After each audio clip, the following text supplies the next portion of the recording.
Well, good morning, and I'll say Happy New Year to all who are in attendance and those who are joining us on Cable Access Channel 11. We're glad you're here with us today to share in the public process. Welcome to the regular Tuesday morning meeting of the Shasta County Board of Supervisors for January 3. The first item on our agenda will be our invocation, this morning offered by Pastor Tom Lucatorta with Heritage Baptist Church, and the Pledge of Allegiance by Supervisor Baugh. If you would all join me and we'll stand together. Thank you. Welcome, Pastor. Thank you. It's a blessing to be able to be here and with you on this first meeting of the new year. And we're praying for you as a church and want you to know that.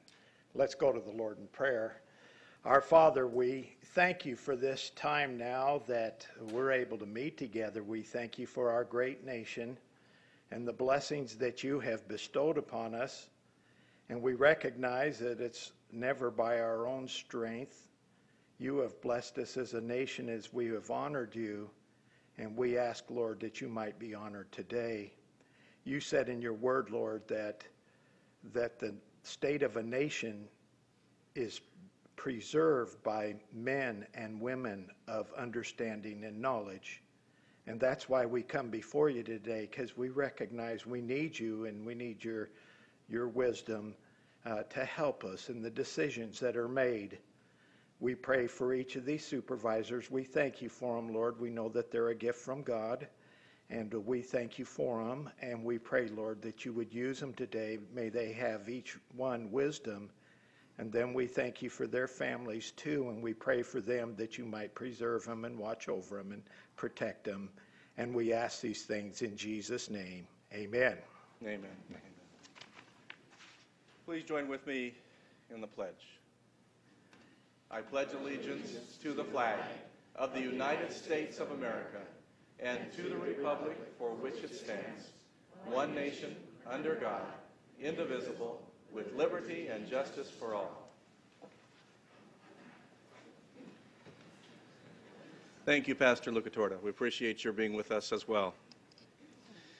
All right, we move to the exciting point of our agenda. We're going to have the election of the 2012 chairman and vice chairman, and thank you all for reappointing me to head the board for another. No, I'm sorry, I'm just. What do you mean? I knew I would get some objections. That's exactly what we want you to do. No. Actually, we're not going to do that.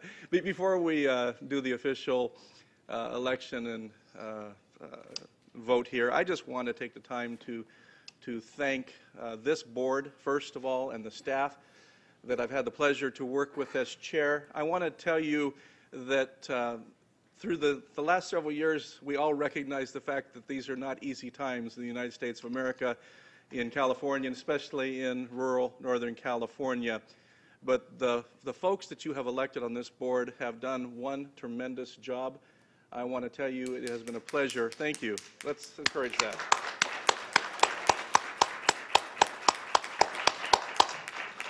It has been a pleasure chairing this board and looking not toward our own individual needs, but toward the needs of the county and the services that we provide on behalf of the public. So it's been a pleasure serving. And the second is a thank you to the community for your vote of confidence, your encouragement. It has been an honor serving as chair of the Shasta County Board. In fact, I would say a real privilege to be able to share in that capacity and to serve the community. So with that, I will open the floor to nominations for chairman and vice chairman, and I see Supervisor Kehoe weighing in already there. It is my pleasure to nominate Supervisor Modi for the position of chairman of the Shasta County Board of Supervisors and to nominate Supervisor Hartman for vice chairman of the Is there a second? I'll second. Thank you, Glenn. With that, are there any further nominations? Is there a motion to close nominations? Or do we need to, actually, no, we just vote on that, don't we? Hey, getting too technical here. We have a motion for chair and vice chair. I know. I'm anxious to turn this over to you, Supervisor Modi. All in favor signify by saying aye. Aye. Aye, very loudly. Any opposed? Is it too late? It's just way too late. And with that, Chairman Modi, my congratulations. And we have a short recess at this time. Don't go away.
There's a silent majority. Geez, can I quit now? You know, it seems so much easier when I was sitting over here. Okay, we're back in session then. And thank you, Chairman Ball, for the service you provided us this last year. We certainly appreciate that. And stay close. Right here. The next item is the public comment period, open time. Persons wishing to address the board are requested to fill out a speaker form. We have, they're in the back. You can bring them up to the clerk up here if you wish to speak on an item. And I have one so far to speak, Mr. John Dixon. I'd like to defer on this until after the presentation of the issue. You'd like to speak when the item comes up? Great, thank you. Anybody else wish to speak during the open time? Seeing none, we'll move on to R1. Consider adopting resolution that recognizes Shasta County's 2011 Employee of the Year.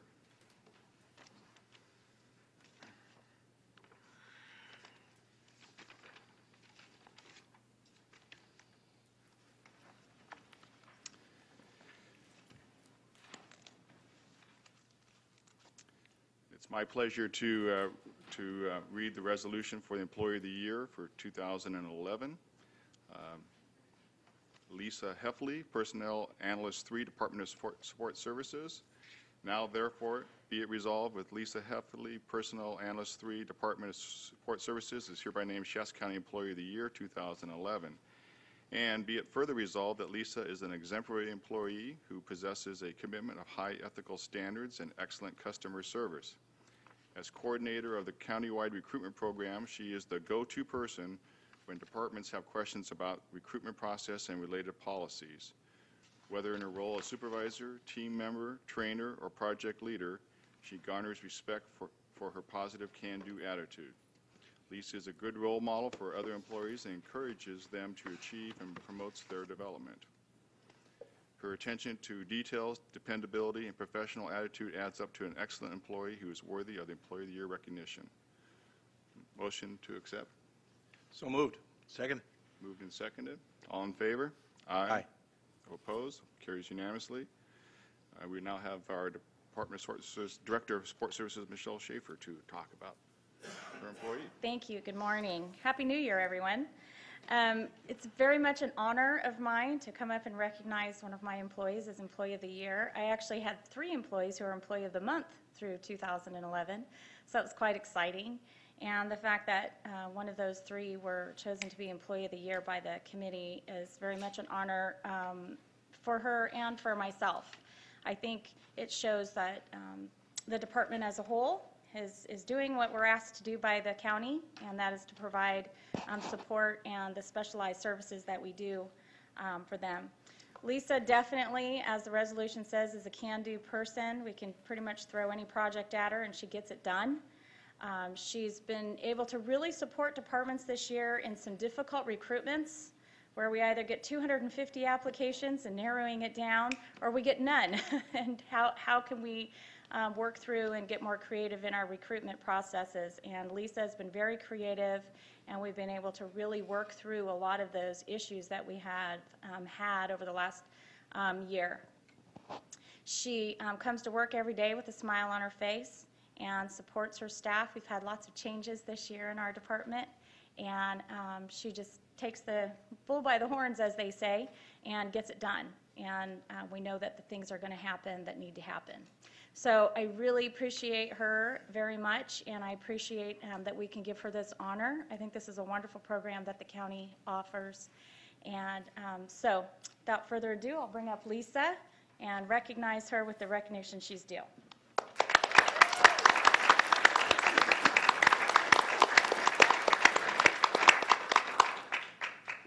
We have the whole department here, too. I got them all downstairs and up the street. Well, Lisa, it's my pleasure to present you with this recognition for Employee of the Year for Shasta County. I think it's tremendous that we have such employees as yourself who work so hard for us. We have some great prizes for you, I guess. Recognitions. We have a houseboat vacation gift certificate from Bridge Bay Resort.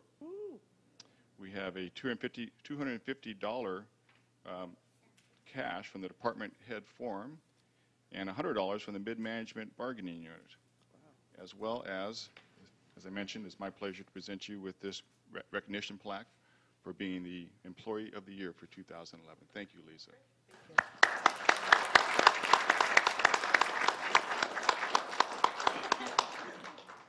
I just want to take a minute and thank the committee for selecting me. I know there's a lot of other more worthy people in the bunch, but thanks for selecting me. It was a year ago, almost today, that I stood here and said, what a way to start the year. So it's fitting for me to say, what a way to end the year. Again, I'd like to say thank you. Does anybody like to introduce anything? No, I think I'm not. Again, I want to thank all of our groups that provided the recognitions for you, and we also have an opportunity for some photos. The board would come down.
Get your bag with all the good stuff. We're going to clear out the house now. Okay.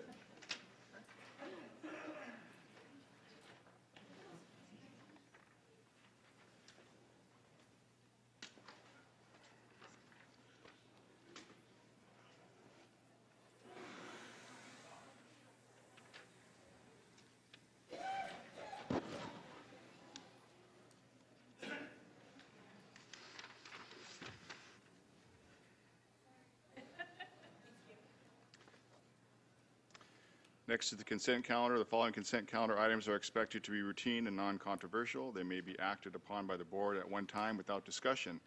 Any board member, staff member, or interested person may request that an item be removed from the consent calendar for discussion and consideration. I have two items from Supervisor Kehoe. Are there any other items? C9 and C13, please.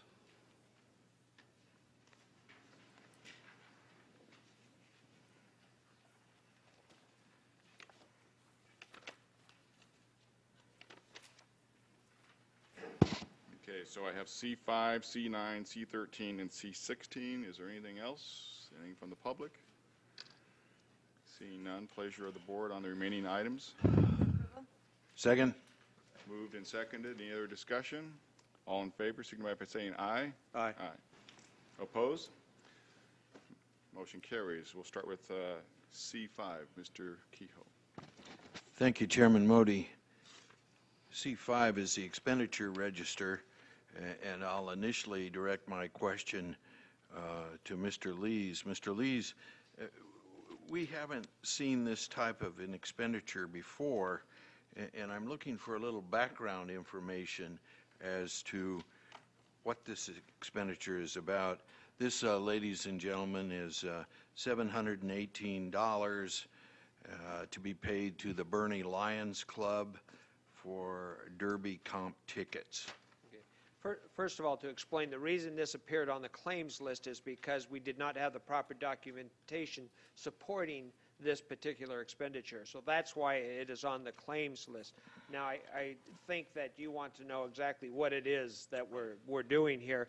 And just so you know, we, as a CAO's office, had some concerns also, and we had a meeting with our auditor controller, Connie Ragnell, as well as the fair manager, Bob McFarland. And Mr. McFarland, we asked to be here to explain this process for us. So, Bob, if you would come up, please, and explain this. Well, my concern centers on the fact that in the written explanation, it indicates that the fair has always used these event tickets to comp those who helped to put on the fair, yet we've never seen this before on the claims list or expenditure register. And the reason we have not seen it because there's always been the appropriate documentation to support that activity. So it hasn't risen to the level of being on the claims list. Okay. And so, Mr. McFarland, if you could explain to us what we're doing here. All right, this year we used more comp tickets than ever before because of our budget cuts. You know, our budget was cut over a third, and we had more volunteers, more people to take care of. And this is one of the ways we trade to help us not spend so much as far as on employees. And also in our office this year we had all new employees, and it probably was not documented correctly. There's all new people. I was out of the office because we don't have any other full-time employees now. They're all part-time. So that is the reason. And in the future, I've talked to the Lions Club, and we will be able to tweak this out and make it right next time. My question to Mr. McFarland is, why do we provide comp tickets in the first place? For the trade, for the help that we get, the people that got these comp tickets were ones who have made our detour for the parade. These people are made do the arena stuff. They do a lot of things on the fairgrounds and projects on the fairgrounds for us for no fees. And we need to take care of these people to keep that going, because we're going to be needing more and more as we go along now with the budget the way it is. Okay. Thank you, sir. Question of Mr. Cruz. Mr. Cruz, is this a legitimate expenditure?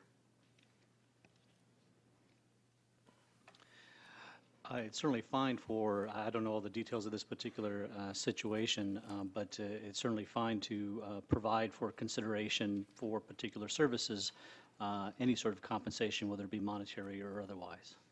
So this is an appropriate quid pro quo? Yes. The comp for the tickets. All right. I'll move approval of the staff recommendation. Second. Moved and seconded. Any other discussion? All in favor? Aye. Aye. Opposed? Motion carries. Item C9, Supervisor Ball. Thank you, Chair Modi. Item C9 is with Health and Human Services, and I bring this forward mainly to draw attention to the good work that's being described here.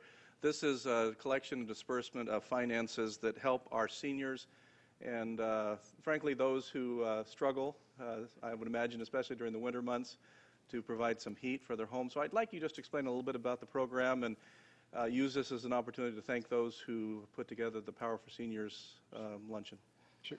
Good morning, Chair Modi, members of the board. Mark Montgomery, Health and Human Services Agency. I appreciate the opportunity again. This is a wonderful program that's run through Golden Umbrella, and what it does is Power to Seniors has been a huge support mechanism in these difficult times for our seniors. They help with the oversight of designated dollars to help with utility bills. They have organized the soup kitchen. The committee consists of both community members and county employees. The efforts in this next coming year will be one where we'll try to provide additional support through seniors. And a matter of fact, through our Mental Health Services Act, we also have a gatekeeper program, which I'm hopeful that we'll be bringing to the board and educate the board and community members on targeting at-risk seniors in the community before they lose their home or lose any type of their funding. And could you also, for the benefit of the public, we have a total on our board report of, I believe, somewhere around $275,000 over a 10-year period. Currently, how much is being raised on an annual basis? You know, I don't have that off the top of my head, but I'd be more than happy to get back to you or the board on those numbers. Thank you very much. If there are no other questions, I'll move approval. Second. Moved and seconded. Those in favor? Aye. Aye. Opposed? Motion carries. Moving on to item C13, Supervisor Baugh. Thank you again, Chair Modi. C13 is a public works improvement project with the Shasta County Mental Health Facility. And thank you, Mr. Minturn. The reason that I asked for this be pulled is there is a, and my apology for not having the opportunity to call you in advance to ask this question, but knowing you, you have every answer that we need anyway. So we thank you in advance for your work. There's a brief description of the work to be performed, and the amount is quite extraordinary, over $1 million, but the description is rather small. Can you tell us and maybe expand on what we're getting for our $1.479 million? Yes. Good morning, Supervisor Baugh, Chairman Modi, members of the board, Pat Minturn, Public Works Director. Before you today is a $1.5 million project to do some renovations in the mental health facility. This was funded through the Mental Services Act, and that was legislation. That was a bond initiative, actually, I believe, a tax initiative. I'm sorry. A tax initiative that provided funding for various mental health services, very specific programs, and portion of that was set aside for capital needs. So this is $1.5 million. This is a set aside for Shasta County, a certain lump of cash, and it can only be used for capital purposes. There was a public process that was gone through to figure out what the best use of this money would be, and it was decided that the best use would be to remodel the front intake area. The plan is to do as much as we can do for $1.5 million. What we have there is a 1930s era government facility, old hospital, dilapidated somewhat. We've managed to make work over the years, but it shows its age. Modern rules about privacy and so forth change how things are handled in the intake area. And so the plan is to remodel the intake area and also go through the whole building and doing whatever light treatments we can do to spiff up the place. We're talking about paint, basic improvements, lighting, to signage, flooring, things which will try to spiff up an old building and get us another 10, 15, 20 years, but particular to remodel that front intake area that gets so much use, so much foot traffic, very much of a high-use area. There's no proposals here regarding private offices or anything like that. This is all pretty much public spaces, and trying to comply with the new HIPAA laws and to try and get as much mileage as we can out of this whole building.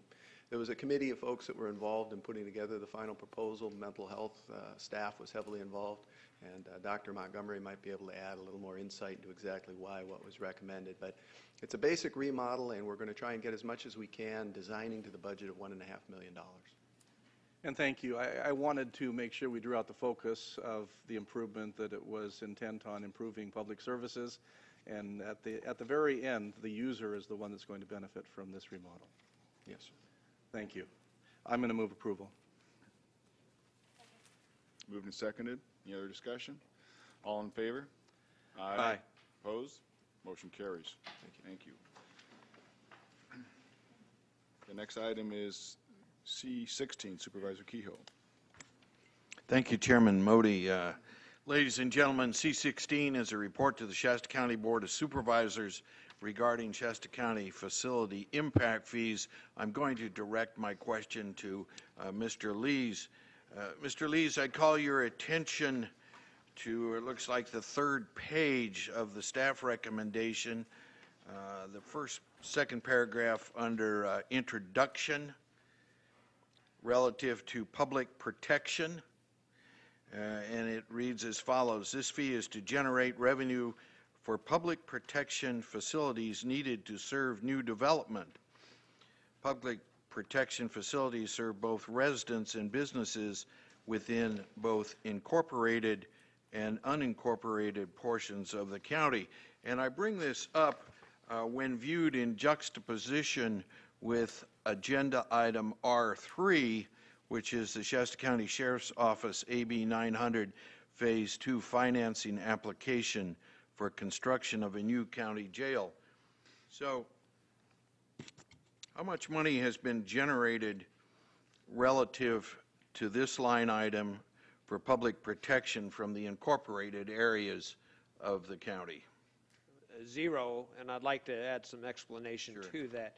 When we first determined that it was appropriate to have joint impact fees for those services that jointly serve incorporated and unincorporated areas, that was the rationale behind this. And because of that, we report, by law, annually, we report on where that has taken us.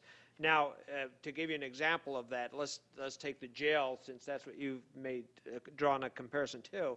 With the jail, we have probably 70% of the residents are actually coming from the incorporated areas of the county, and so there was a nice fit that said, okay, well, if we're going to create impact fees to help with these public facilities, it would make sense that some of the incorporated areas also collect the impact fees for these particular joint use services. That has never, was chosen not to be adopted by our incorporated partners at this particular time. And so because of that, we have collected zero revenue from those, for those joint impact fee projects. Does that help to answer your question? Well, it does. It seems to me that the logic behind these facility impact fees as related to the incorporated areas are compelling. And so how do we go about reactivating this discussion? I think it's more than appropriate to do it at this time. We've had this discussion more recently on the juvenile hall project that's going out, where the majority of those residents actually come from the incorporated parts of the county. Now, I think it's fair to say that you know, there's a side of this discussion or argument, as it may be, that says, you know, this is the county's responsibility. You get some of this 172 money, the public safety money and things like that, to provide these facilities, and it is incumbent upon counties to provide it. That is true and correct, and I don't want that to be lost on all of us. We do have a responsibility, and we do receive funding to provide a portion of these services. The problem is that level of funding has not risen as the need has, and this is not just in Shasta County, this is statewide. But here in Shasta County, I would like to think that we have a greater desire to be better than what the state is going to fund, and raise that level of quality and that level of community public safety here by having people join in and pay more.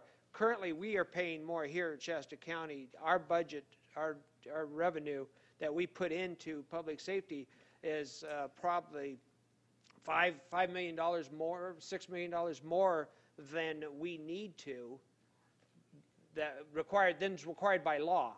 And I guess the argument I make is, it seems to me, since we are putting in these extra dollars above and beyond what we're required to by law, then it ought to be that others are partnering with us to do the same, at least at some level. And that's why we were pretty optimistic that the public impact fees would be a way to help accomplish that. But again, because of all kinds of different reasons, the incorporated parts have chosen not to participate at this point in adopting those same fees. Thank you, Mr. Lees. Well, I think I just would add, you asked me when would be a good time to have this discussion, Supervisor Keel, and I think we have scheduled sometime during this next year to hopefully move forward on some tax sharing discussions. That'd be the perfect time to do that. To combine them both together. Yeah. Mr. Chairman, I'll move approval of the staff recommendation concerning C-16. Thank you, Mr. Kehoe. Second. Second by Mr. Baugh. Any other discussion? All in favor? Aye. Aye. Opposed? Motion carries.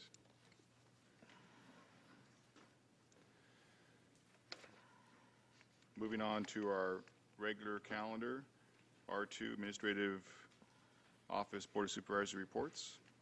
Mr. Lees, anything to report to us today? Then I'll start with Mr. Kehoe. I'll pass. Mr. Baugh? I'll pass as well, thank you. Ms. Hartman?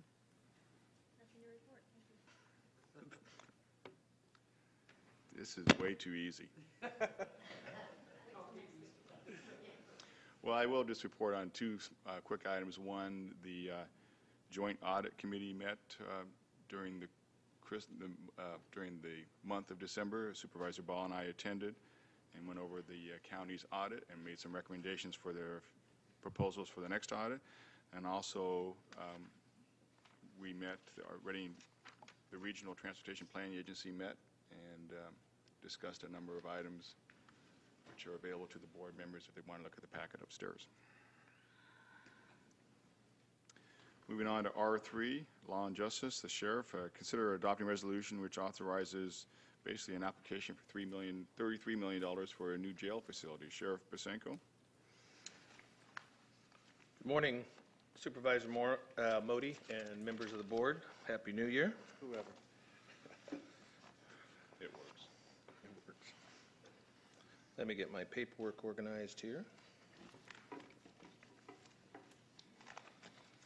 And then I'll be using the overhead as well.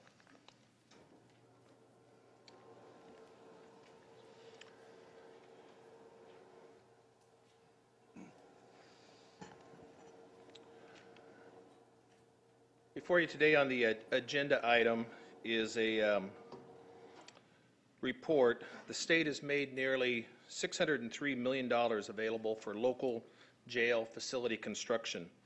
Small counties such as Shasta are eligible for up to $33 million. If approved, Shasta County would submit an application for a medium security 232-bed facility. Excuse me. All of you are keenly aware of the need for additional jail bed space. The current jail opened in 1984. Originally it held 237 inmates, and it was remodeled in the late 1980s and a capacity of over 400 beds. In 1993, there was a Superior Court order limiting the total number of jail beds to 381, and that court order remains in play today. The court order took into consideration other custodial facilities such as the detention annex, which had 66 beds, and the Northern California Rehabilitation Center, and it was also known as Crystal Creek. The center housed inmates from Northern California, for other counties, but mainly from Shasta County. Crystal Creek closed in 1992, and the detention annex went through a series of closures with its final closure in 2003, thereby reducing the total jail bed space by 150 beds for medium and minimum security beds. The floor of the jail was closed in 2009, reducing the capacity by about 120 beds, and the work program was reduced to about 150 inmates, and all of these closures and reductions were due to budgetary reductions.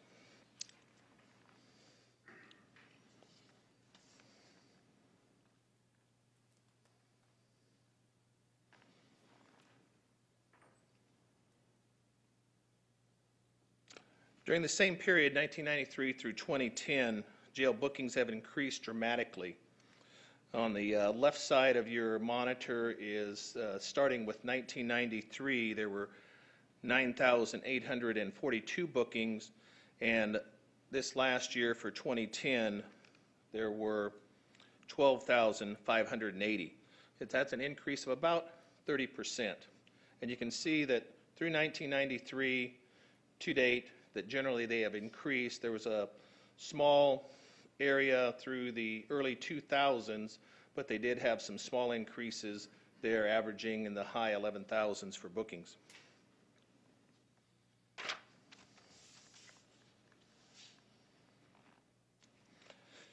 The limited number of beds, coupled with an increase in bookings, drastically increased the court-ordered jail capacity releases from 113 in 1993 to 3,588 in 2010, an increase of about 30 times in a 17-year period. Those are people that we just didn't have quite the beds for, had to be released early. They could have gone to court and got an OR, could have bailed out, but due to the court order, we have to stay within the confines of that, so we're within the legal boundaries, and these inmates were released. Sometimes those returned in very short order. There's right now, about 88% of those incarcerated in our jail are pre-sentenced felons, and the state average is right around 70%. Overall, the large increase in bookings and the decrease in minimum and medium security beds have resulted in these capacity releases and limited offender accountability. There have been a number of incidents where these offenders have been arrested only to be released and then quickly reoffend and be rearrested and brought back to the jail. In the 2005-2006 grand jury reported on the jail releases and the need to identify funding opportunities for additional jail beds. In that same report, as Supervisor Kehoe noted earlier about C16, that same report also encouraged counties and the entities to get together and also look at maybe cost sharing of the jail as well. So you're right on point, Supervisor Kehoe. This last year, AB 109, the 2011 realignment, became law. As a result, the county now has additional responsibilities to incarcerate low-level offenders and parole violators. These inmates were once housed in state prisons. Some of these offenders will need to serve multi-year sentences locally. Parole violators will also serve their time locally up to 6 months and not in prison. It's projected Shasta County will be impacted by about 700 persons who would be now supervised by probation and or having to do their time locally over the next couple of years. Certainly, AB 109 exacerbated the problems with limited jail bed space and capacity releases, and this will likely affect the community and public safety.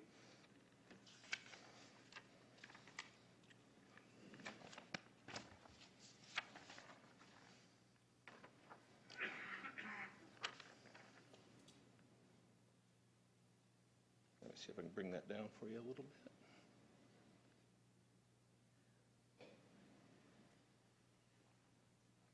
A jail needs assessment was completed in early 2006 by Nichols, Melberg, and Rosetto, and also with Dan Smith and Associates. And it was amended in 2008 and this last year for this particular application. The need for a medium security facility still exists. There's an immediate need for 124 beds, so that's basically a 124 bed deficit right now. And that's nearly what Crystal Creek and the detention annex closures resulted in, a little bit of a difference of about 25, 26 beds there. But the need increases out to 2030 with the need for an additional 510 beds. This need for additional jail beds must be addressed. The bookings have also increased to about, in 2015, where we'll need about 357 beds. And due to AB 109, 2018, there will be about a 318 bed deficit. Statewide, AB 900 Phase 2 provided $602 million in conditional revenue bonds financing. And small counties such as Shasta can qualify for up to $33 million for a much needed jail project. Generally, a 10% match is required. However, small counties may petition for a lower 5% match, which may include cash and in-kind contributions. In this case, about $941,000, $406 in cash, about $1.4 million in in-kind contributions, for a total of $2.1 million, which equates to about 5.98%.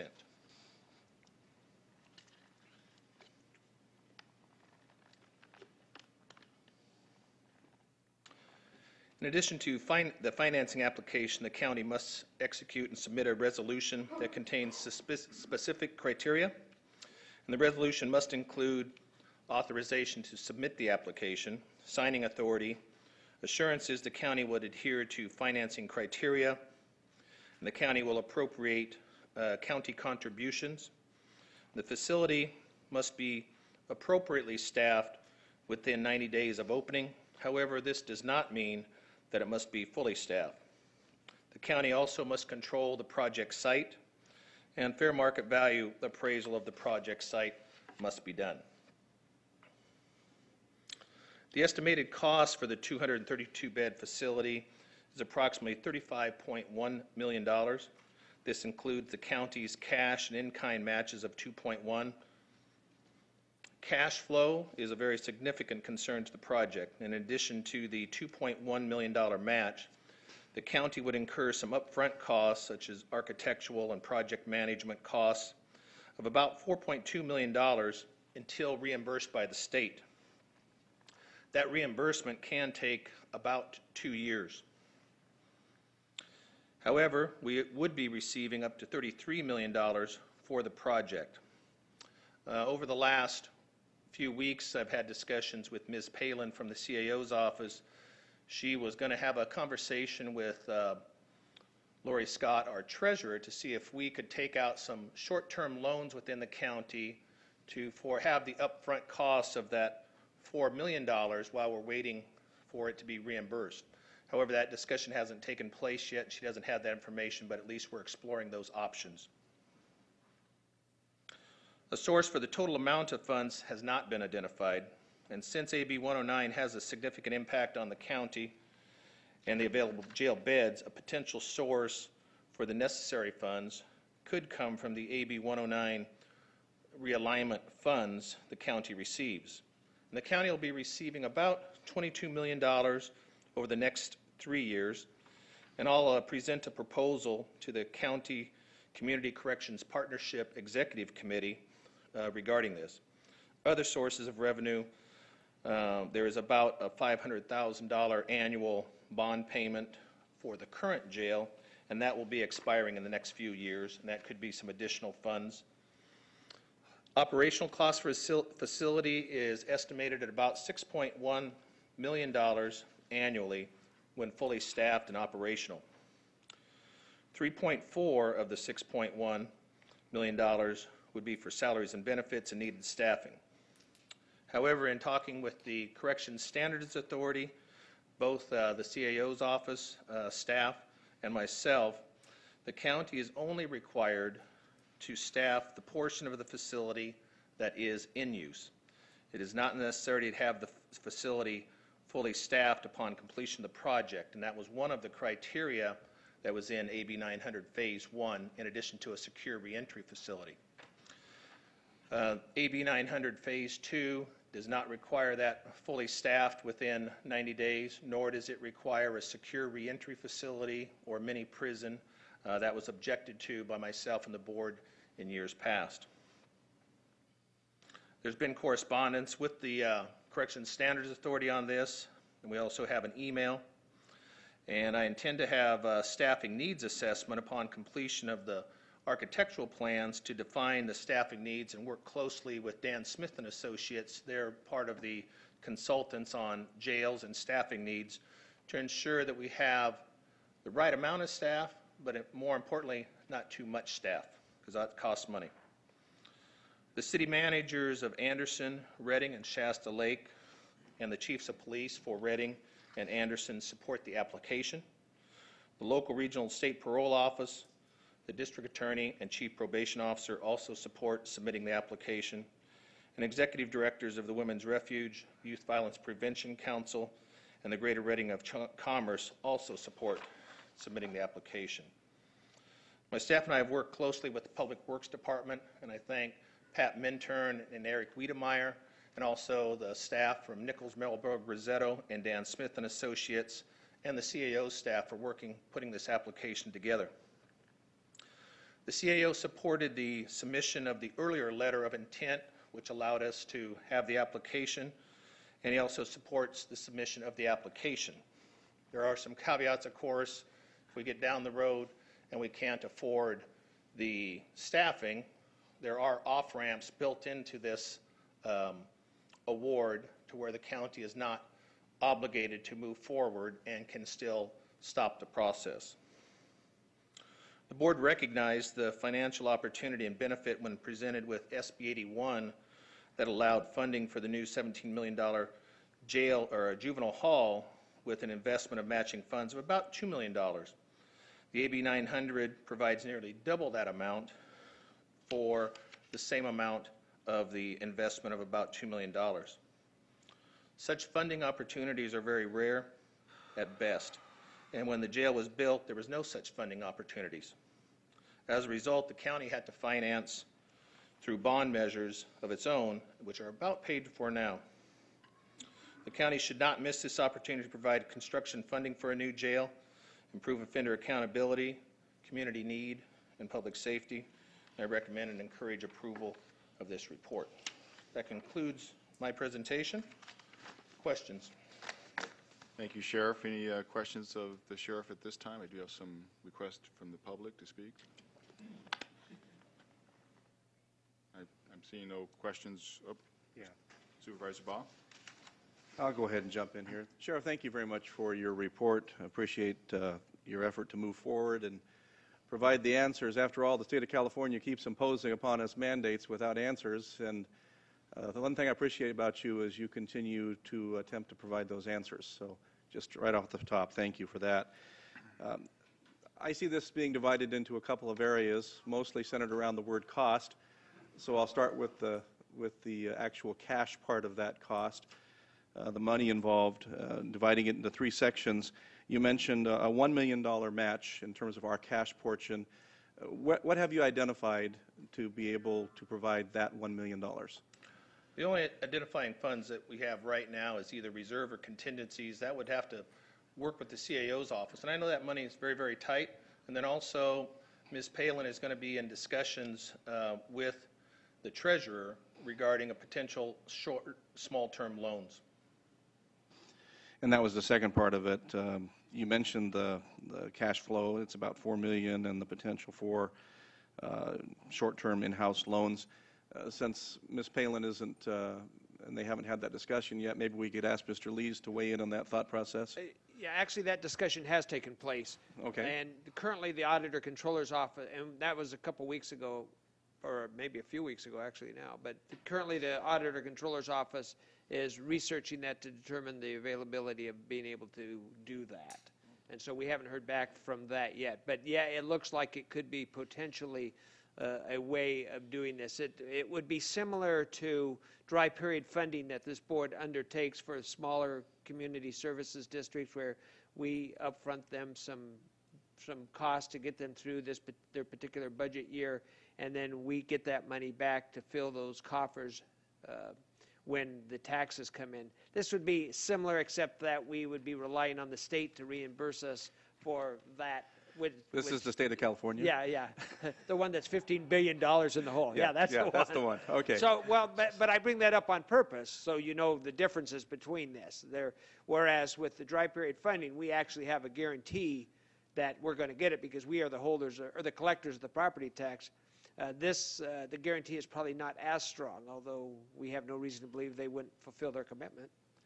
You know, and Mr. Ball, you make a very good point, because it is with the state of California that these agreements are with.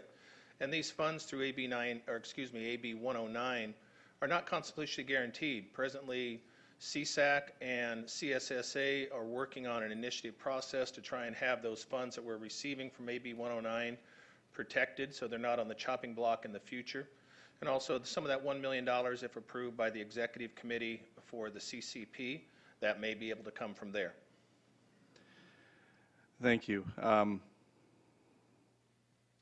We made a similar arrangement with the Sheriff's Department, actually, for the annual budget one budget year ago, which we repaid in this last budget cycle, almost all of that money, correct?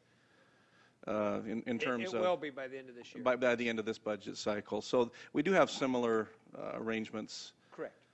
In the county, and some precedents that have been established for cash flow. Correct. The third part of that is the hard one, isn't it, Sheriff? The annual operating expenses of $6 million, and you mentioned that two areas of your conversation with us interest me. One, you mentioned off-ramps. I would like to have you expand on what that really means and the timing of those off-ramps, whether you're talking about prior to jail construction, prior to receiving the actual grant, should we be approved, or after. And then the second part of that would be whether or not we really have the ability to identify even the minimum staffing cost and what that might be. You've talked about $6 million for full staffing, but that we could get by with a minimum staffing, and I don't know that I heard you say that amount. Both very good questions, and I have some response, and then Mr. Lees has some of the response as well. Very similar to SB 81 with the juvenile hall, we'll receive, if fortunate enough, we'll receive notice from the state that we have been granted the conditional granting of the award. The board can choose an off-ramp at that time and say, thank you very much, but we don't want to accept the money. Prior to accepting the money are those off-ramps, but it's my understanding that once the money is accepted and you start moving forward, then we're locked in to continuing with the project. Mr. Lees? Nothing to add. No, and if you noticed, Sheriff Pasenko's correct. We've also, I had met with our County Council, Ruben Cruz, and there's wording in the resolution that we're asking you to consider today. If you look at the last paragraph, it talks about the CEQA and ensuring that all, none of what we're promising to do actually will come into play if we can't go, or we decide not to go forward with all the CEQA. And that is a real strong legal off-ramp there.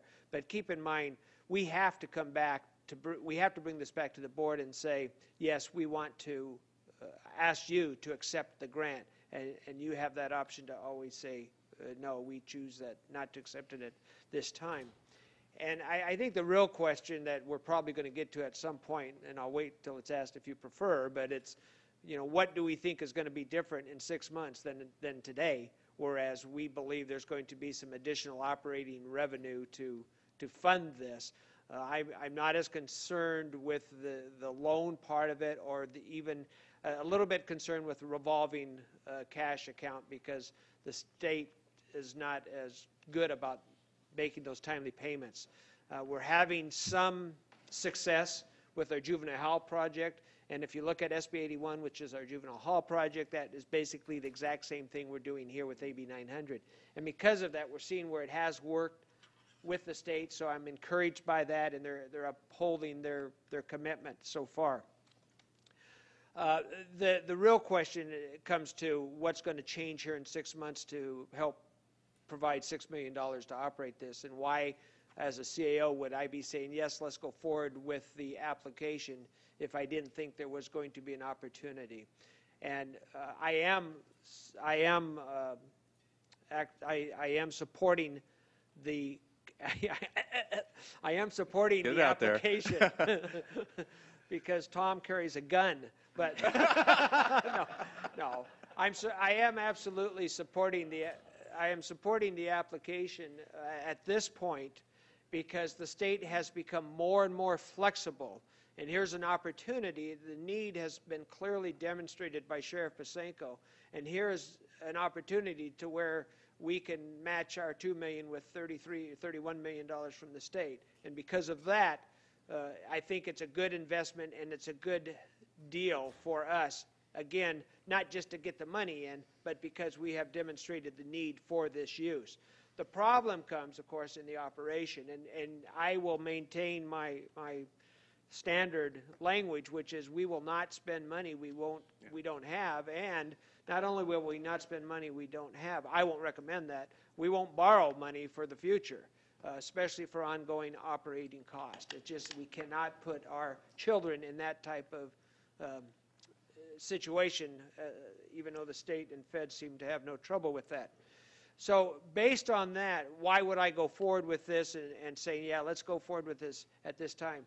I want to look for opportunities in the next 3 or 4 months for the state to say, we're going to be more flexible, more lenient with this. You know what? We know it's going to be 5 years before this thing gets built and up. There could be some other revenue opportunities by then. We may have an opportunity to, through the 109 and the constitutional amendments that are being put on the agenda in November, to have additional funding come in for the housing of these inmates. And so I wanted to give us an opportunity to go forward, since we can reuse the work in this for any future grant, any future application. We kind of did the same thing with the juvenile hall project in that, did we want to go forward with the architects and paying for this design? Not sure whether or not we wanted to go forward with the project based on how the state was going to treat us. And so knowing that we could use that design down the road at some point, even if we didn't build it at this particular time, that's kind of the same process now. We're going forward knowing that if we do choose to take one of these off-ramps and say, let's step off here because we just don't have the money to operate it, as good a deal as it may be, we just don't have the money to operate it. Then if we do that, the work that has taken place is not lost because we still have all that data, all that work that we can go forward with when something else may or may not come up. So that's the rationale behind going forward at this time. Clearly, the other part of this, which is in the back of my little mind, is that if the state does become more flexible and says, yeah, we know you have the capacity, we're going to award you this grant, we know you can't operate it, but if you can start to utilize a portion of it at this time to help us, then and they become more lenient on full operation, maybe it does make sense. If you notice, we're choosing a place that makes the most efficiency, in my opinion, as it relates to county operation, being positioned with the current jail, so that we can utilize same staff, utilize same kitchen, we're not duplicating, so it really reduces the cost not only of the capital investment but also of the operational expense. So we're doing those types of things that make good sense for the business. However, and I did share this with Sheriff Pasenko, so this is not surprise, I've made it very clear that 2-3 months down the road, if clearly we don't have a stronger identified revenue stream with more help from the state, then it would be my recommendation not to go forward with the building of it. So. Well, I think you answered the question very, very clearly. The obvious part is this coming forward with your approval means that you have to be prepared down the road to answer the question how we staff it, at least on a minimum basis. So I thank you for making that statement up front and making that very public and transparent. So that's, yes, sir. Mr. Lees has shared with me his number of caveats for that, and I do appreciate it because, fortunately, we don't operate like the state nor the federal government. He also spoke about the economies of scale. This particular facility would share the current jail, laundry, and also the kitchen to where it's not going to be a duplication. Also, being a minimum security, a medium security facility, it doesn't require the level of staffing that the higher security jail cells and inmate housing areas require. And that's, you asked about minimum numbers. Thank you. When fully operational, the estimated cost is about $6.1 million. The housing areas would be about 4, they're called pods or modular sections for inmates. Those would hold about 56 inmates. And as I said earlier, we only need to staff what we're using at the time. So you could have a minimal amount of staff and not be fully staffed and have it fully operational with the inmates in there. Also, there's a possibility of taking some of the current staff from the jail and the inmates and moving them over into the medium security area for those.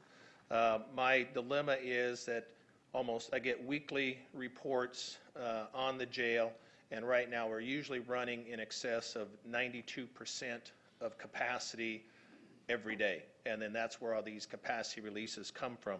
But we do everything that we can to curtail those costs for the operations and salaries and benefits. And I think that this is, we do have to look forward to the next 6 months, but we also have to look forward to the next 6 years or 16 years on the needs for the county, but we do have to balance it with the financial operations of the county as well. Sheriff, are you able to put a hard figure on what that minimum opening operating expense would be? No, we haven't. We looked at the higher cost of what it would be fully operational, but we'd have to pare it back and examine those. If we decide to move forward with the application, we'd start looking at that.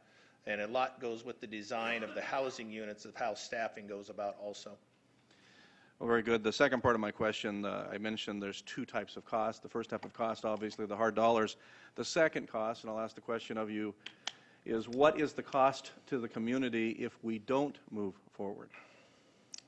That is an excellent question, and that is something that's very difficult to put dollars to, because we've been doing these capacity releases since 1993, and they've increased. I showed you the graph, and they've increased to nearly 3,600 annually.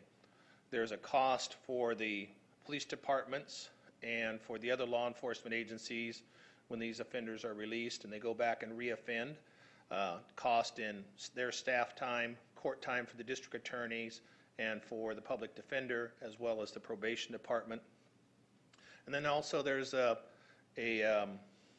more of an intrinsic feeling for the community of community safety. With these increased releases, do they feel safe in their community? And it's a reflection upon the community as a whole, whether it attracts business or people moving here.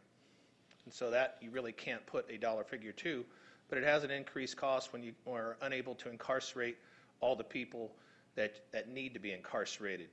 That's another important part. You can't build your way out of this, and that's why the state tried to do that with the prison system. We saw what success they had with it. And that's why with the community corrections plan, through probation, other sheriff's offices, and we're exploring it as well, is through assessment tools and through evidence-based practices to where perhaps that you can intervene, educate, and better keep the lower level offenders out of jail, thereby reducing the need for bed space, as well as the higher level offenders, incarcerate those, send those to prison, and deal with the lower level offender and medium offender. And those evidence-based practices nationwide have proven productive. More even closer is in the county of Santa Cruz, which I've had correspondence with, and so is Chief Probation Officer Wes Foreman, is they did evidence-based practices and were able to reduce their jail population to a point that they did not need to build a new jail. But it took place over about a 5-year period, according to their evidence that their probation department chief presented at a seminar we attended. Well, thank you, Sheriff. And I was, in fact, referring to the fact that local government is built on the foundation of providing community and public safety, and the cost, while not measured necessarily in dollars and cents, could be extreme risk to the community. So thank you. I have other questions, but I'll yield the floor to my fellow board members. Thank you, Supervisor Baugh. Supervisor Kehoe? Thank you, Chairman Modi. Many of my questions have been answered in your response to Chairman Baugh. However, I do have some more. I think you've discussed adequately the project off-ramps, and so I'll ask County Council to verify that those off-ramps are practical and legitimate. Yes, Supervisor Kehoe. First of all, the first major off-ramp, of course, is the fact that we have to complete a CEQA process, and we cannot commit to do anything until after a CEQA process is committed, and we may even decide not to do a CEQA process. So that's a clear off-ramp that exists. It certainly, as things progress down the line, it becomes more and more difficult to get out of a process, but it's usually until actual contracts are signed and things of that nature that go forward. You can certainly get out before that time. Thank you. Sheriff Pacinko, what are the costs of the application? Primarily some staff time, and then we also worked with Public Works and Nichols Melberg Rosetto and Dan Smith and Associates. I think we're into it for roughly $10,000 for the consultant, but my staff time, that's a sunk cost because they'd be paid other duties as well. Okay. Let me ask this question, and I think it's a question that everyone in this room has in the back of their mind, and that is, if we build this new medium security prison, and we have our existing prison at build out the population of incarcerated individuals will be approximately 618, using the data in the staff report. The question is, will we import prisoners from other counties when we have this new facility? No, and you refer to them as prisons, but it's actually a jail. However, no, we won't be importing inmates from other areas or renting out jail bed space. That's not my intention. There's also a saying, if you build it, they will come. They're already here, and we're getting more of them because of AB 109, so we have to address those needs. We have more than enough need for those beds locally without looking outside to other counties. My recollection, Sheriff, is a couple of years ago you made, I believe, the correct statement when you said you can't build enough beds for prisoners. But we're striving to do that now. Let me ask Mr. Lees a couple of questions then, and thank you. Let's focus on the cost summary, Mr. Lees. We're saying that the cash and the in-kind contribution will be $2.1 million. If I may clarify, Yeah. that is if we get the 5% 5%, I was waiver, gonna which ask is not assured yet. So if it's at 10%, it's going to increase that cost. The design and construction management is estimated at $4.2 million. Correct. And again, we're in the enjoyable position of becoming a banker for the state for a period of years, which seems to be very popular with the state of California. And then in the staff the report, there's mention about moving the vehicle safety service bays, yet there's no fleet management, yet there's no cost estimate on that. So why don't we pencil in a cost on that? It'd be $1 million. I think we $1 million? Well, I wonder if our architects might have some well, estimate. Perhaps what you're asking is for me to show my cards a little earlier than than I wanted to. Certainly, that question would absolutely be answered before I would ask the board to go forward with any decision on accepting the grant. Now, with that being said, there's a different couple ways, Mr. Supervisor Keogh, and that is if it's incorporated into another department, that's one thing. If we've already have removed ourselves from the fuel business at a significant savings to the county, but because of that, we have built into current budgets to remove tanks, fuel tanks and things like that. So we've actually moved forward on reducing some of those costs it would take to relocate. So it really does depend on the end result. But there will be a cost. There absolutely be a cost that has not been identified, and it needs to be before you're asked to make a decision. Sheriff Pasenko in the staff report indicates that we have to update the feasibility study, but that's part of your $10,000 cost estimate. That's correct, and the feasibility study has been updated because it has to be updated when we submit the application. Then we have an annual operation cost estimated at $6.1 million. How much are we spending on the old facility? The existing jail? The existing facility, I believe our total budget is in excess of $10 million. It's closer to probably $13 million total. Operational costs, that includes salaries and benefits, Sure. the medical contract, and laundry and everything else. So when we combine those two cost estimates, we're talking close to $20 million to incarcerate people in Shasta County. Yes, when the other one would be fully operational. Right. That's potentially it, yes. It's a pretty big nut to crack. A few years ago, there was a very popular movie, and the enduring line of that movie, I believe it was Jerry Maguire, was, "Show me the money." I haven't seen the money this morning. I've heard very optimistic appraisals of where we can get the money, Mr. Lees and Sheriff Pasenko.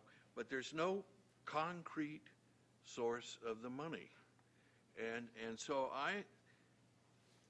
I'm in complete agreement that unless those sources of the money can be defined, I would be reticent about moving forward, even if the state did approve this grant application. I understand your statement there. I also look at it as a journey, and a journey starts with but a single step. This application is a single step, and then that journey can be completed a step at a time. So if we were fortunate enough to get the award, that would be the next step. And then, of course, the future steps on top of that would be identifying those revenue sources and the funding. And you've made it clear, and Mr. Lease has made it clear. If we can't identify those sources, then we'll have to tap out. Let me conclude by making this observation. There is a bedrock principle of good, effective government. It's something that the federal government ignores. It's something the state government ignores. But everyone in this room this morning knows that it's essential that we practice this. And it's simply living within our means. And if we're not capable of living within our means, then we ought to take a strong look at whether we proceed or not, if the application is approved. That concludes my remarks. Thank you, Supervisor Kehoe. You want to wait? Let's hear from the public. Okay. I only have one question at this point, and I'd just like you to go over again. When you talked about the $2.1 million that you estimate may be a match if you get the reduction, and you talked a little bit about where that was coming from, and I'm not sure I caught it all. Could you go over that part again, where you think the 2.1 might come from, or where it already has come from? Or? Well, it has not come from any particular source. We'd have to look within the county coffers. There is approximately $941,000 that would come as a cash match, if I'm not mistaken, and then the rest is for the architectural plans and other parts. The land value of the site is included in that. We already own the land, and so it is a value of $400,000 that rolls into that 2.1. But in answer to your question, has the $1 million that's needed in cash been identified? No, it is not. Okay. Thank you, Sheriff. That's all the questions I have for at this point. So, Sheriff, I appreciate that, and we'll have our two speakers I have before me. First, we'll start with John Dixon, to be followed by Charles Alexander.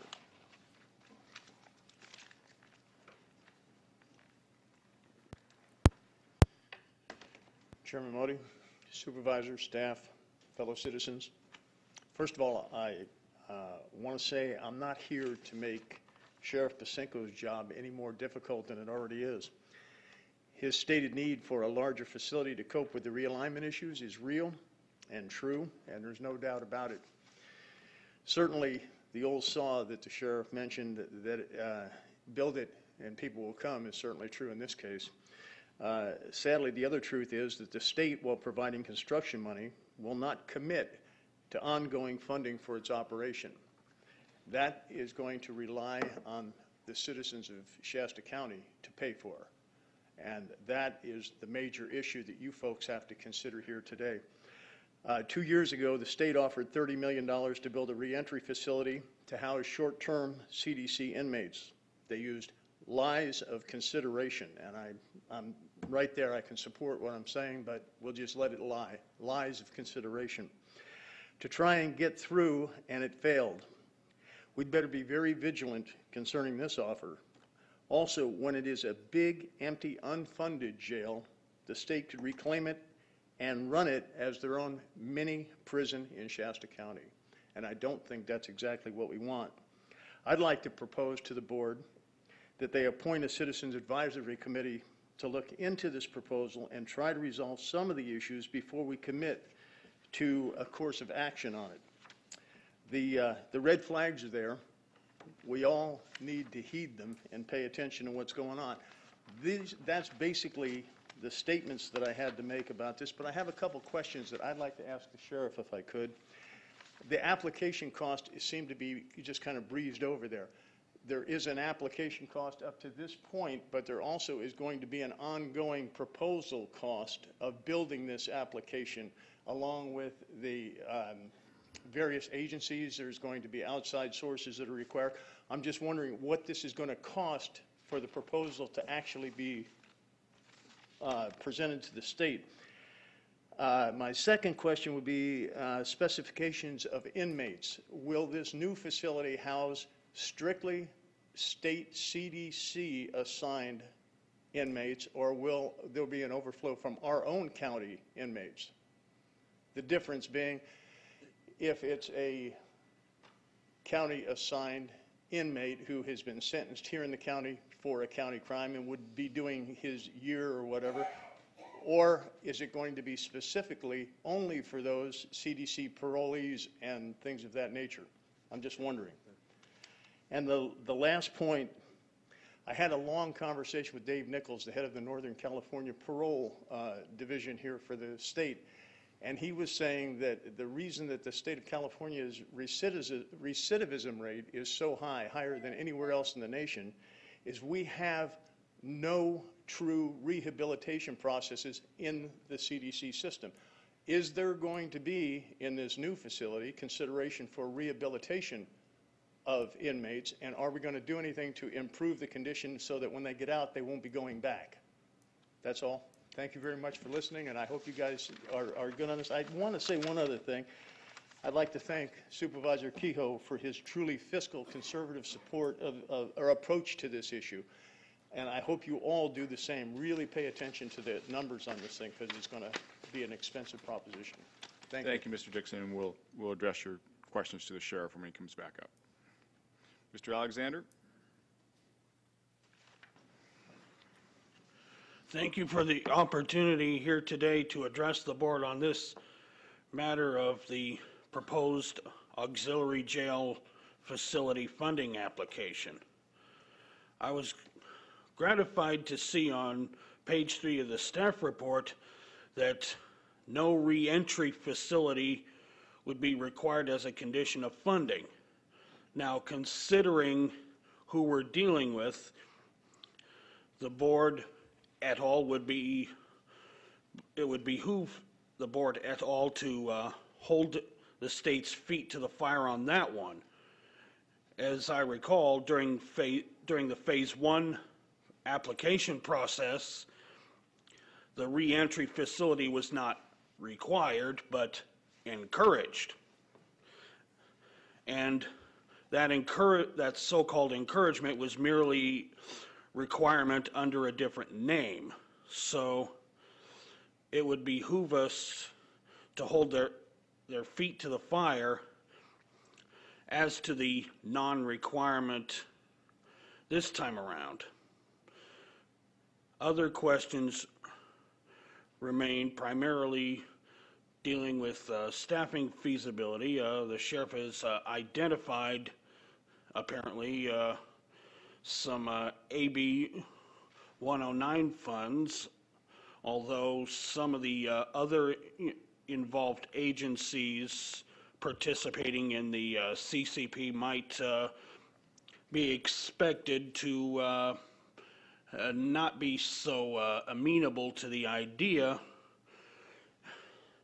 However, if they have objections, I'm sure they'll voice those either at the upcoming advisory committee meeting tomorrow afternoon or at the upcoming executive committee meeting, whenever that is. I'm also glad to read that Corton Placer is the chosen site. As I recall, back in October of 2007, Breslauer was the recommended site, and that is way too close to private residences, a school where children attend, et cetera, et cetera. Breslau was an inappropriate choice, and I'm glad that that was rejected. And that's as much as I have to say within the time allowed. Thank you. Thank you, Mr. Alexander. Is there anyone else from the public wishes to get up? Seeing none, Sheriff Pasenko. Thank you very much, Chairman Modi. Mr. Dixon raised some very good questions and had some good statements, and he is exactly right that the California Department of Corrections and Rehabilitation, at best, that R is a very small R in rehab if it is existent at all. And that is one of the concerns and one of the problems have been for the recidivism rate.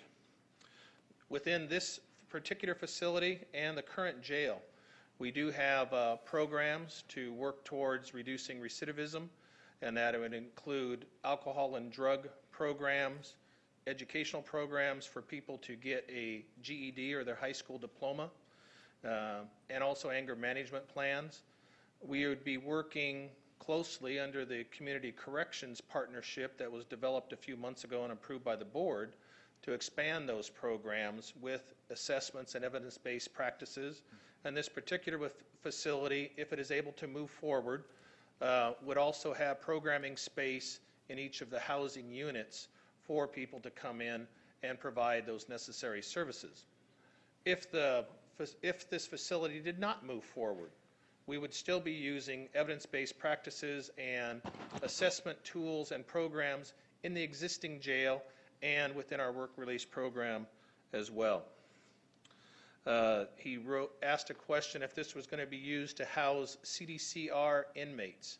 I think what he's referring to there is, because obviously our inmates they come back to us from their county that's sent to the state and come back. So I think what he's asking, is it going to be the ones who are sentenced locally already and they just go to our county jail, the ones that we send off to prison, and they sort of shift back to us under the AB 109 thing?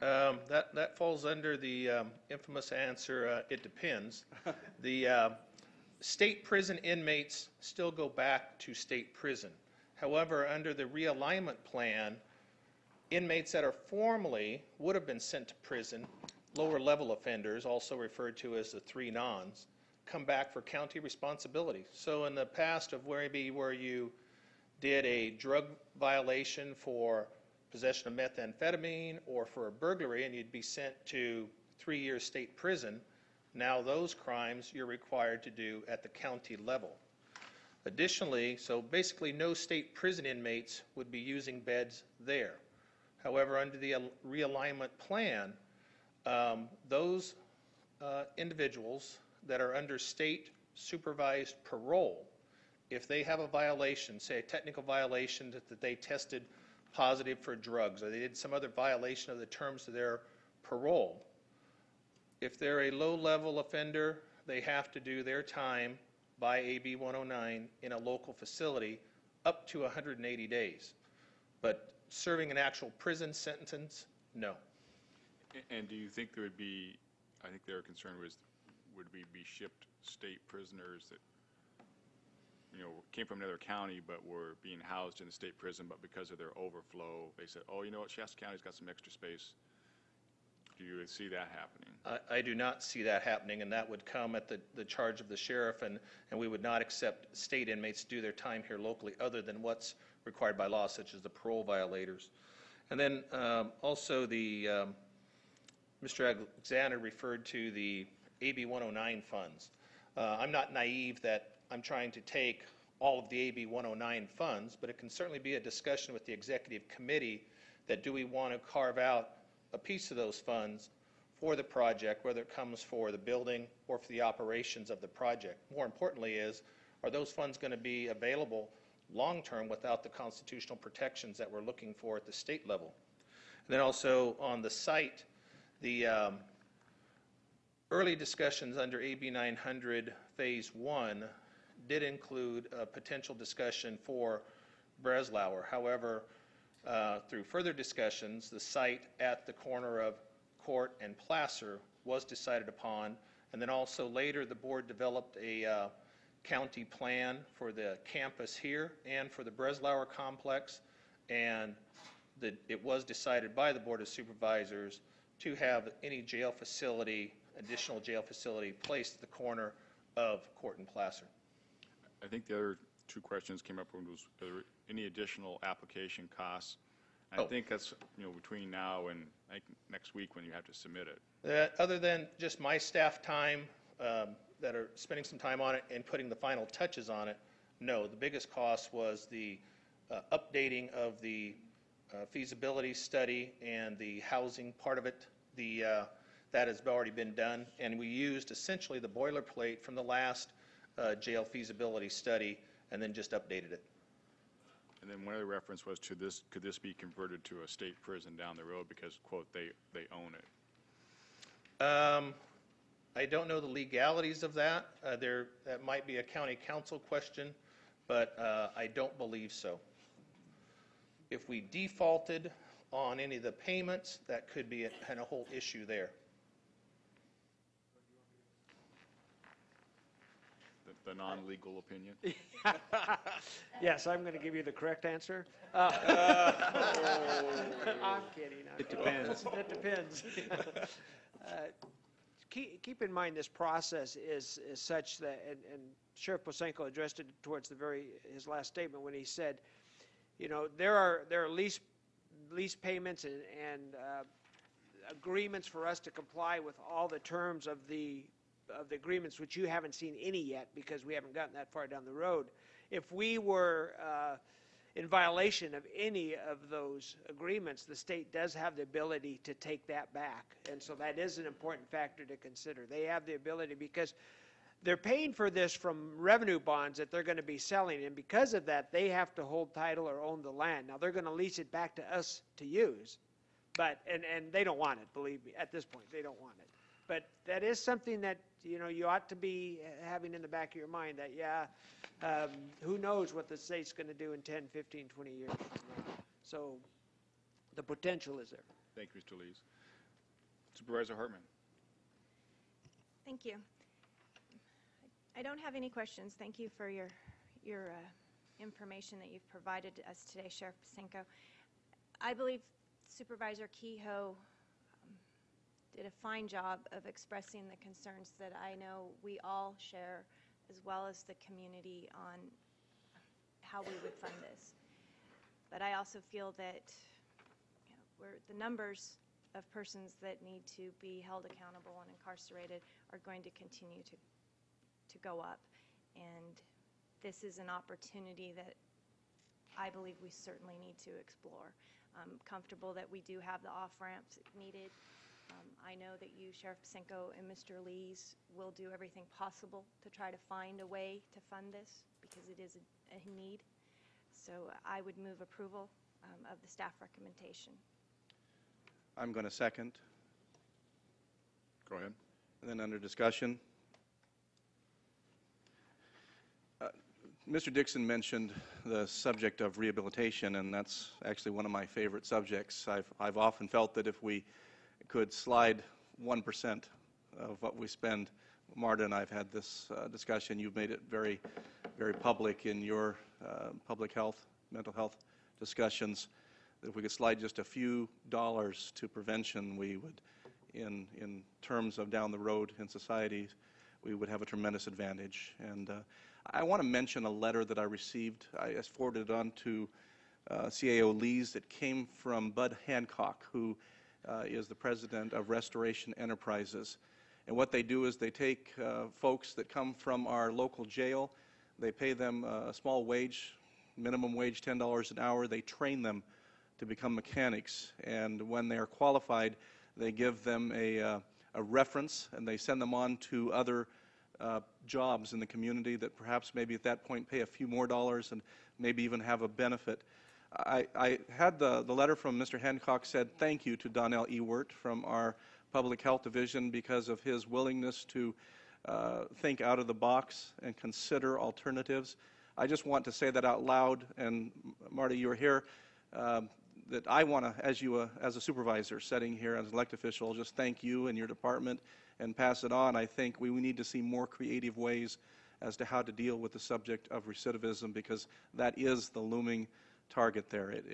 We could make massive changes in finance and in community health if we could just change a few of the ways we do business. The other thought in terms of finances, I think, Supervisor Kehoe, you get the quote of the day, show me the money, is indeed actually the most responsible thought. This, I'm obviously going to support this to go forward. We don't have a discussion unless we find out whether or not we indeed qualify for the money. I think we will qualify for the money. I believe that is the case. And when that happens, then we will have the very legitimate discussion as to all of the needed concerns. This cannot go any farther forward in terms of construction or spending money without more than vague thoughts as to where the money can come from. Every dollar will need to be accounted for.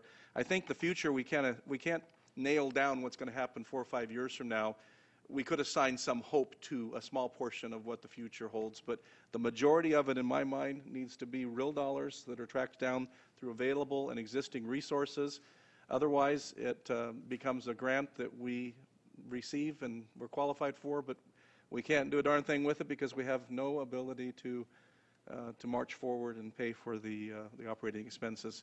So I look forward to that discussion because I believe your grant will be successful, Sheriff. And as I mentioned earlier, for the first part of this, thanks for opening the discussion and pointing a path forward. I think we all have to end up being responsible for the answers before it can go any farther forward. Supervisor Kehoe. Thank you, Chairman Modi. From a community perspective, there is a balance point between providing the optimum in public safety as opposed to embracing a poor business or operational premise that compromises the very fiscal integrity of the county. And I will support this application with the caveat that I'm not going to enthusiastically support it if we don't have the means and the capacity and the will to finance it. I was encouraged by a statement you made, Sheriff Pacinko, in that you have received correspondence from the 3 cities and the Chamber of Commerce that they're fully supportive of this application. It is my hope that that support will be translated into financial support of this endeavor. I would concur with you, Supervisor Kehoe, and hopefully that may open the door for future discussions. Thank you. You know, I've decided I don't like being the chairman because you have to wait till the very end. I think I'm going to I change, knew it. I'm going to change the rules for the next meeting. Because, you know, after you ask all the questions and you get all the answers, what am I supposed to do? So, but I do have a couple. I totally agree with the sheriff about his concerns about holding offenders accountable. I think I know just as well as you do that that's one of our major problems in this county, is that individuals can offend and know there are no consequences. In fact, you mentioned in your staff report that number of times that people have been arrested and booked in the jail and released due to capacity, and then within hours are out committing the same crimes. And it's well known in the circles of the criminals out there that they can go 3-4 times with arrest warrants knowing that they'll be booked and released at the same time, and the judges can't hold them in jail because there's no space, and they sort of laugh. In fact, I think the show-up rate now is down to about maybe 60% or something like that. About 50% for work release, and then on warrants of arrest, just like you said, they get arrested numerous times, and that's a huge cost for the criminal justice system, as in court time and lawyer time. I think that their show-up rate, even when for the first hearing and stuff, is about 60% because yes. they know there's no consequence. And so I know that we have to do something to change that, and I fully support you on that. I also agree, and I think that's what's happening through your AB 109 changes you're making here on the rehabilitation and holding some people accountable through other things other than just throwing them in jail and letting them sitting there. We're actually trying to get them some help to change their lifestyles and stuff. The concerns that I have, like everyone else, is really just about the money for the staffing in the future. If we could get $33 million from the state with a $2 million match, I think that's, as you mentioned, that's a great return on your investment, so to speak. I'm not convinced that we have even $2 million to put up. I mean, a lot of it's going to be in kind with the services and with the LAMIO, but I don't know if even today, Mr. Lees, if you could tell me where you're going to find $940,000 in cash to match. I'm very concerned that we already have shorted you a lot of money over the last 2 years. In fact, we borrowed $1.5 million from reserves just to fund your operations for this year. So at some point when the economy gets better, we're going to be faced with that dilemma of, are we going to count on that money to fund the staffing for the jail, or are you going to be asking to just get your service level back up to what it was a couple of years ago, which I think would be appropriate.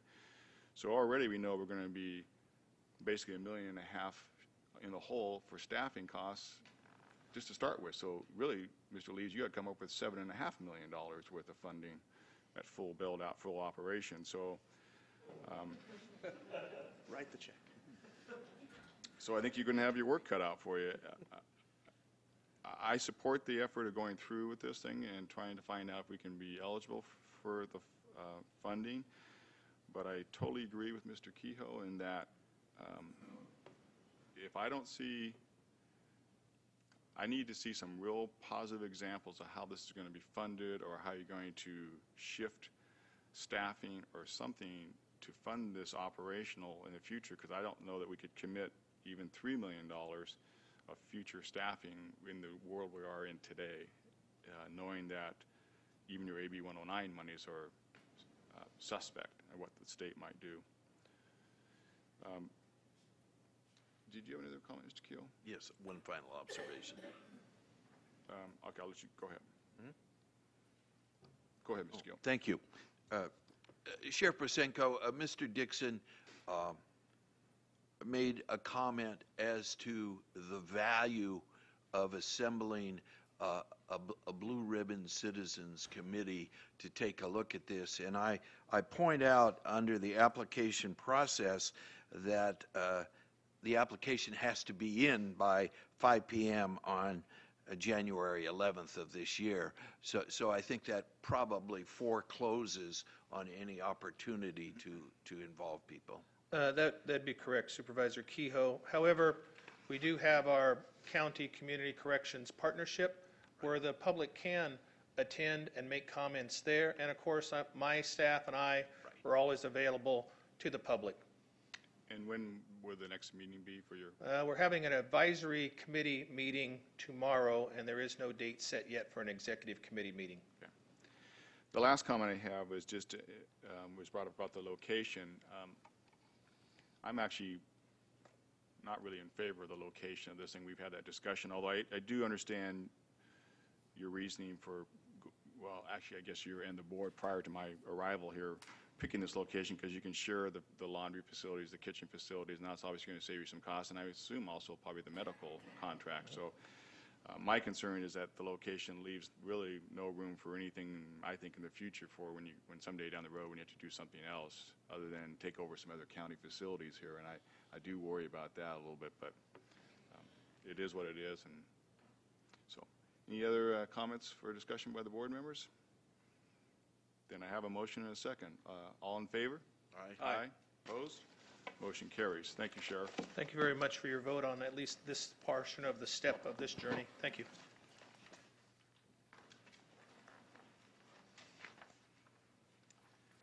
At this time, the Board of Supervisors will adjourn and convene as the In-Home Supportive Services Public Authority Governing Board.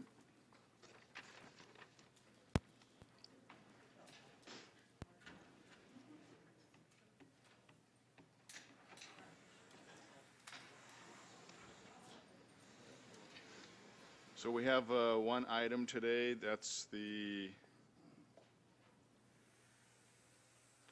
adopt a resolution approving a MOU with the California United Home Care Workers Union. Mr. Lee, is there anything you want to comment on this or say? Or Ms. Link, you're going to speak to this today? I will, Thank very you. quickly. Good morning, Leanne Link, Director of Business and Support Services, and today I'm wearing the hat of one of the bargaining team members on behalf of the IHSS Public Authority. And before you is an MOU that we were fortunate enough to finally conclude negotiations at the end of last year, 2011, and it includes what we were trying to achieve, which is really a no-harm solution where our IHSS providers maintain their wages and benefits and transfer to a new health insurance policy, which actually saves us money. We had a bargaining team of Jean Bell, Tim Brindler from the IHSS Public Authority, and Deborah Martin from IHSS, who acted as our subject matter experts. And everybody did a great job on both sides, and we were able to come to a final resolution, which is before you today. Thank you, Ms. Link. Any discussion by the board or Mr. Gio? Thank you, Chairman Modi. Ms. Link, the staff report makes mention of an annual savings of approximately $122,000 in county costs. Would you explain that, please? I would be very happy to. Thank you. Currently, we are provided health insurance for the individual providers through the Long-Term Care Workers Union Health Trust, and we pay 60 cents per hour for every hour IHSS providers work, which is about $2.7 million per year. Under the new policy, we have a capped number of people who will be covered by PanaMed, which is through Pan American Life, and the number is capped at 305, and we only pay for the people who are participating in that, and so that's where we're realizing the savings. Okay, and that is an annualized savings amount. This year it'll be about $30,000. And in the paragraph following where that is mentioned, it indicates that the IHSS program, along with the California Children's Services, is scheduled to be realigned back to the state effective July 1, 2013. So at that point, we will be out of this business, Ms. Link? That's my understanding at this point. However, details of that have not been made public. Thank you. Is there a motion by the board? I'll move approval. Any other discussion? Seeing none, all in favor? Aye. Opposed? Motion carries. Thank you, Ms. Link. And the closed session has been canceled, so the meeting is adjourned.